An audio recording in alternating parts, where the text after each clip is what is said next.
Jina langu ni Mwalimu Mwita Isaac, ni mwalimu mkuu wa shule ya msingi Greenview. Leo ni siku ya picnic ambao ni utaratibu na utamaduni wa shule yetu ya Greenview. Kila mwaka huwa tunafanya zoezi la kuwatoa watoto nje kwa ajili ya kujifunza vitu vya ziada nje ya darasa. Kwa hiyo siku ya leo tumeanzia daraja la Magufuli kule Busisi. Tumetoka kule tukaenda mpaka na Waghill. Sehemu zote hizo ni kwa ajili ya kuwaburudisha watoto. Tunaamini kwamba kinachofanyika darasani kinatosha, lakini pia hivi ya kuwatoa watoto nje ni kwa ajili ya kuwaburudisha. Tusiwafungie watoto darasani, inabidi tuwape muda wa kutoka na kujifurahisha. Kwa hiyo leo tumekuwa na hii event kwa mwaka huu kwa sababu inafanyika mara moja kwa mwaka.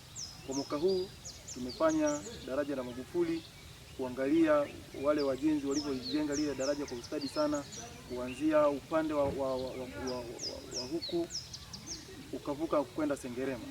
Kwa hiyo tumetoka pale tumekuja Waghill, watoto wamefanya michezo, wamefanya hiking, wamekwenda mpaka kule kwenye Simba.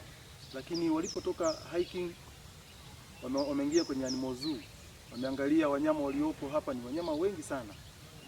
Lakini pia wamefanya boat riding, wameendeshwa ndani kwenye boti. Ndugu wazazi, nachukua fursa hii kuwashukuru sana kwa sababu bila ninyi tusingefanikisha zoezi hili. Kwa michango yenu, kwa mawazo yenu, ushirikiano wenu, ndio maana hafla hii imefana, imependeza sana. Watoto wamefurahi, wamejienjoy kweli. Kwa hiyo tunawashukuru sana na tunaomba pia next time tukiwaita kwa ajili ya zoezi hili ni kwa ajili ya kuwajenga watoto.